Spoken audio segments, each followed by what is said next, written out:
Friends, Sunday story telling టైంలో నిజాయితీ విలువ. నిజాయితీ అంటే ద వాల్యూ ఆఫ్ హానెస్ట్ అన్నమాట. నిజాయితీ విలువ. విజయపూరిలో నాగన్న అనే కూరగాయల వ్యాపారి ఉండేవాడు. ఆయన ఆలయ సమీపంలో ఉన్న వేప చెట్టు కింద కూరగాయల గంప పెట్టుకొని విక్రయించేవాడు. కూరగాయలు అవసరమైన వారు అక్కడికి వచ్చి కొనుక్కొని వెళ్ళేవారు. అంటే గుడి దగ్గరకు వచ్చి గుళ్ళో దర్శనం చేసుకొని వెళ్ళేటప్పుడు ఆయన దగ్గర కూరగాయలు కొనుక్కొని వెళ్ళిపోయేవారు.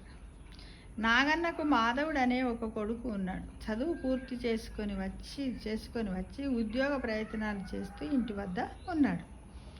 విజయపురిలో దొంగల బెడద ఎక్కువగా ఉండేది. ఒకరోజు ఆ ఊరికే చెందిన శివయ్య అనే వ్యక్తి దగ్గర బంధువు చనిపోయిన వార్త విని ఆగమేఘాల మీద కుటుంబ సమేతంగా పక్క ఊరికి బయలుదేరి వెళ్ళాడు. మనం కూడా చూడండి, ఎవరైనా మన దగ్గర చుట్టాలు చనిపోయిందని చెప్పగానే మనం ఇంట్లో ఏమైనా వస్తువులు ఉన్నాయా, తాళాలు వేయాలా, మరేమైనా దాచి ఏమీ ఉండదు, వెంటనే ఆగమాగం తాళం వేసిపోతూనే ఉంటాం. అలానే అతను కూడా ఆ విధంగా శివయ్య కూడా వెళ్ళిపోయాడు. ఎలాగైనా సాయంకాలానికి తిరిగి వస్తాం కదా అని నగలు ఇంటిలోనే ఉంచి వెళ్ళాడు. ఆ విషయం తెలుసుకున్న ఇద్దరు దొంగలు ఆ ఇంటిలో దొంగతనం చేశారు. నగలు దొరికాయన్న సంతోషంలో బయటకొస్తూ రాజభటుల కంట పడ్డారు. ఎవరి కంట పడ్డారా దొంగలు? రాజభటుల కంట. ఎవరింట్లో దొంగతనం చేశారు? శివయ్య ఇంట్లో. ఎలా చేశారు? శివయ్య ఆగమాగంగా పోయిండు. ఇంట్లో ఎవ్వరు లేరని తెలుసుకొని వాళ్ళ ఇంట్లోకి పోయి బంగారు నగలు ఉంటాయని తెలుసుకొని వెళ్ళారనమాట. అయితే ఈ రాజభటులు సంతోషంగా అబ్బా దొరికినాయి, ఇవ్వాలి మనని ఎవ్వరు చూడలేదు, మనకి అంటాం కదా దొంగలకి ఎలా ఉంటుంది, ఎవ్వరు పోయి మనకి అలా ఫుల్గా అనుకుంటూ వస్తారు. అలా బయటకు వస్తూ ఉన్నప్పుడు రాజభటులు చూశారట. రాజభటులను చూడగానే దొంగలు పరిగెత్తారనమాట. భటులు వెంటపడ్డారు. వాళ్ళు వీధి మలుపు తిరిగి నాగన్న కూర్చునే చెట్టు దగ్గరకు వచ్చారు. నగల మూటను నాగన్న వైపు విసిరి రాజభటులు వెంటపడుతున్నారు. వాళ్ళ దగ్గర ఉన్నటువంటి నగల మూటను ఏం చేశారు? ఉరుకుతూ పోతుంటే ఒక వీధి చివర మలుపు దగ్గర, అంటే దేవాలయం దగ్గర చెట్టు కింద ఎవరు నాగన్న కూరగాయలు అమ్ముకుంటాడు కదా, అబ్బో వాళ్ళు ఎట్లా మనని ధరుముతున్నారు అని ఏం చేశారంటే నగల మూటను ఆ నాగన్న దగ్గరికి విసిరి పడేసి పరిగెత్తుతున్నారు. ఇందులో నగలున్నాయి, భద్రపరచు, తర్వాత వచ్చి తీసుకుంటాం, నీకు భాగం ఇస్తాం అని పరిగెత్తుకుంటూ వెళ్ళిపోకుండా చెప్తున్నారు. నాగన్నకి ఏం చెప్తుంటే, ఆడ మూట వేసినాం, ఆ మూటను నువ్వు దాచిపెట్టు, మేము తర్వాత మళ్ళీ వస్తాము, వచ్చినప్పుడు మేము పంచుకున్నప్పుడు నీకు కూడా ఇస్తామని నాగన్నకి చెప్పారు అనమాట. నాగన్నకు చెప్పి వెళ్ళిపోయారు అనమాట. భటులకు దొరకకుండా దొంగలిద్దరు తప్పించుకున్నారు. కూరగాయల కింద నగల మూటను దాచుకొని ఇల్లు చేరాడు నాగన్న. వాళ్ళు చెప్పిన మాటలు విని నాగన్న ఏం చేశాడు, అరే ఏంది మూట దాచి పెడితే నాకు కూడా వాళ్ళు ఇంత భాగం ఇస్తామన్నారు, ఇంట్లో బంగారమే ఉంది కదా అని కొంచెం నాగన్న కూడా ఆలోచించి ఏం చేశాడు, కూరగాయల పైన గంపల కూరగాయలు ఉంటాయి కదా, అడుగు బాగానే ఈ నగల మూటను దాచిపెట్టిండు. ఇంటికి పోయిండు. భార్య కొడుకుతో విషయం చెప్పి దొంగలు సమయం చూసుకొని చెట్టు వద్దకు వచ్చి నగల మూటను తీసుకుంటారు.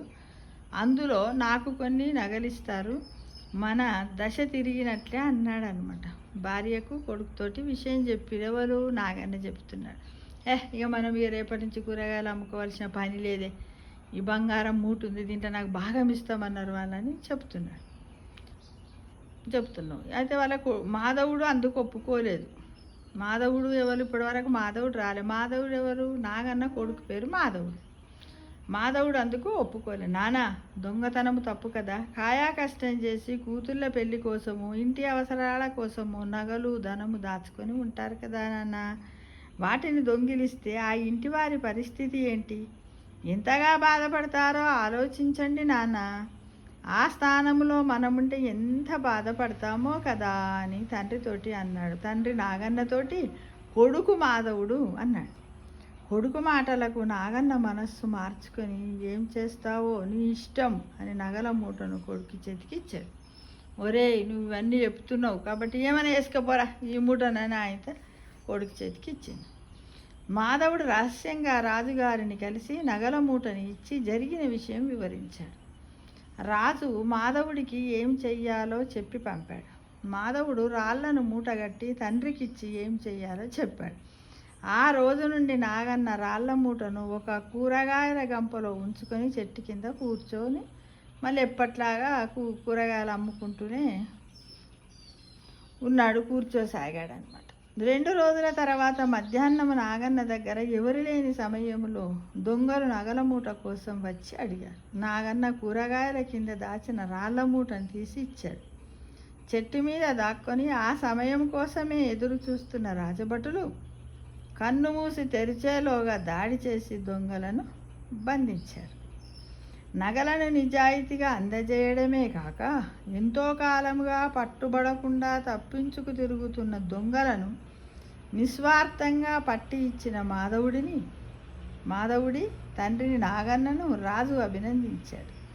మాధవుడికి వాళ్ళ ఆస్థానంలో అంటే వాళ్ళ ఆస్థానం లోపల అర్హతకు తగిన ఉద్యోగం ఇచ్చి గౌరవించాడు. నిజాయితీకి లభించిన ప్రతిఫలాన్ని చూసి నాగన్న సంతోషించాడు. నిజాయితీ విలువ. అయితే దీంట్లో చూడండి, ఇప్పుడు చాలామంది ఏమంటారంటే తండ్రి చెప్పే మాటలతోటి కొడుకులు మారుతారని, కొడుకులకు నీతి చెప్పాలి తల్లిదండ్రులు అంటారు. అయితే కొన్ని సమయాలలో మన పిల్లలు, మనకు అమ్మాయిలే కానీ అబ్బాయిలే, మనకు కొడుకులే కానీ కూతుళ్ళే కానీ మనకు కొన్ని నిజాయితీ విలువలు నేర్పిస్తారు, మన కన్ను తెరిపిస్తారు, మనల్ని ఆలోచింప చేస్తారు అనేది కూడా మనం ఈ కథ ద్వారా గ్రహించవచ్చు కదా ఫ్రెండ్స్. మనం తొందరపాటులు ఏంటంటే మనం ఎందుకంటే అలసిపోతాం, ఎన్నో రోజుల నుంచి కష్టపడుతున్నాం, మనకి ఏవి చాలని డబ్బులు ఉంటాయి, పేదరికం ఉంటుంది, పోనీలే ఊకేందట మనం ఏమన్నా పోయి దొంగతనం చేసుకొచ్చినామా వారి దగ్గర, వాడేదో ఇచ్చిన వాడు వాట ఇస్తే తీసుకుని ఏమైతే అన్నాక కన్క్లూజన్కు మన పెద్దవాళ్ళం అంటే తల్లిదండ్రులం వస్తాం. కానీ వాళ్ళ కొడుకు చూడండి ఎంత బాగా చదువుకున్నాడు, అక్షరాస్యుడు. ఎలా చెప్పాడు, నాన్న ఎంతో కష్టపడి పిల్లల పెళ్ళిళ్ళకు కూడా పెట్టుకుంటారు, మన డబ్బే అట్లా పోతే మనం ఎంత బాధపడతాం నాన్న అన్న వెంటనే తండ్రి కూడా అవునరా నిజమేరా అని తన మనసులో అనుకున్నాడేమో, నేను ఇంత ఆలోచించలే కదా మరి అనుకొని కొడుకే వట్రా మూటిస్తున్నాను, ఇష్టం ఏమైనా వేసుకపోరా అని కొడుకు ఇచ్చేసాడు. అంటే చూడండి ఇక్కడ ఆ కొడుకు కూడా తండ్రిని అన్నాడు, కానీ ఆ అబ్బాయి కూడా మాధవుడు చూసిన తర్వాత కూడా తనకు కూడా దాని మీద దుర్బుద్ధి పుట్టకుండా నిస్వార్థంగా రాజుగారికి అప్పచెప్పింది. చూడండి అది ఎంత గొప్ప విషయం అంటే నిజాయితీగా మనం ఉంటే మన విలువ కూడా పెరుగుతుంది. అప్పుడు ఏం చేశారు చూడండి, ఏదో ఉద్యోగం లేక ఉద్యోగం కోసం వెతుక్కుంటున్నటువంటి మాధవుడికి రాజు తన రాజ్యంలోనే తన ఆస్థానంలోనే తన చదువుకు తగ్గటువంటి ఉద్యోగాన్ని ఇచ్చాడు, అభినందించాడు, వాళ్ళ తండ్రిని కూడా అభినందించి గౌరవించాడు. అంటే పిల్లలు అమ్మాయిలు కానీ అబ్బాయిలు కానీ పుట్టిన వెంటనే అంటారు కదా, మనకు ఒక పద్యం ఉంది కదా, పుత్రోత్సాహము పుత్రుడు పుట్టినప్పుడే కాదు, పుత్రోత్సాహము నాడు పుత్రుణ్ణి నలుగురు పొగిడినప్పుడే పొందుర సుమతి అని సుమతి పద్యం ఉంది కదా. పుత్రోత్సాహము తండ్రికి పుత్రుడు జన్మించినప్పుడు పుట్టదు జనుల పుత్రుని కనుకొని పొగడగా పుత్రోత్సాహంబు నాడు పొందుర సుమతి అని ఒకటి సుమతి శతకం పద్యం ఉన్నది చూడండి. అది ఎంత బాగా కదా, అది ఎంత ఆలోచించి రాశారు అప్పుడు కదా. ఇప్పుడు ఈ నాగన్నకి ఎంత సంతోషం అనిపిస్తుంది ఫ్రెండ్స్ కదా. అంటే పుట్టిన వాళ్ళకు కూడా మనం ఏంటంటే ఇందులో కూడా నాగన్న శ్రమ ఉంది కదా. ఏంటంటే వాడికి ఎలా వచ్చింది నీతి ధర్మం నిజాయితీ అనేది, అంటే వాళ్ళ నాన్న కూడా కష్టపడి తన ముందే కష్టపడుతుండు, తన ముందే నిజాయితీగా కూరగాయలు అమ్ముకుంటుండు, ఎవరిని మోసం చేస్తలేడు, మంచి లక్షణాలతోటి తన జీవిత విధానాన్ని ఒక క్రమశిక్షణ ఒక పద్ధతిలో నడుపుతున్నాడు కదా ఫ్రెండ్స్. దాన్ని చూసి తండ్రి నుంచే కొడుకు అలవాటాయి కదా, అలవాటాయి. కానీ ఆ అలవాటు చేసుకున్నటువంటి నిజాయితీని ఇక్కడ కొడుకు ఏం చేశాడు, ఇంప్లిమెంటేషన్ చేశాడు. కాబట్టి మనం ఏంటంటే మన పిల్లలకు నిజాయితీ యొక్క విలువను తెలియజేసినట్టయితే మనమే వాడికి ఇచ్చినటువంటి గొప్పదనంగా ప్రతి ఒక్క పేరెంట్స్ అందరం కూడా ఈ రోజుల్లో సొసైటీలో తండ్రి చెప్తే వినడు, వాడు ఏం చేస్తుండో ఏమీ లేదు. అలాంటి వాళ్ళు మనకు కొడుకు పుట్టిన సంతోషపడడం కంటే వాడి గురించి నలుగురు వాడిని పొగిడినప్పుడు మనం ఎంత సంతోషపడతామో, ఆ సంతోషాన్ని ఊహించుకుంటేనే మనము ఆహాహా ఈ జన్మ ధన్యము అని తల్లిదండ్రులు అనుకుంటారు. తల్లి కూడా అనుకుంటుంది నా జన్మనిచ్చిన నా గర్భము ధన్యం అని అనుకుంటుంది. ఒకటి ఉంటుంది కదా, సుఖవినిగన్న తల్లి గర్భంబు ధన్యంబు అన్నట్టుగా మనము కూడా నిజాయితీ విలువలను కలిగినటువంటి మన పిల్లలు మనకు ఉన్నప్పుడు మన గర్వం కూడా ధన్యము. మనం కూడా ఇంచుమించు కవులం కాకపోయినా నిజాయితీ విలువలను మనకు నిలబెడుతున్నాం కదా ఫ్రెండ్స్ సొసైటీలో. మీరు అందరు దీన్ని గమనించండి. చాలా బాగుంది కదా ఈ కథ. అందరికి ఒకసారి చెప్తా, అందరు పిల్లలకు వినిపించండి ఫ్రెండ్స్ ప్లీజ్. ఓకేనా? ఇలాంటి కథలు ఎక్కడున్నా మీరు సేకరించండి, పంపించండి. సేకరించి యూట్యూబ్లో పెట్టండి ఫ్రెండ్స్. పెడతారు కదా, పెట్టాలని ఆశిస్తున్నాను. Thank you for watching. చూడండి తులసి చెట్టు ఎంత బాగుంది కదా. ఈరోజు శ్రావణ సోమవారం కదా. శ్రావణ సోమవారం శుభాకాంక్షలు మీ అందరికీ కూడా.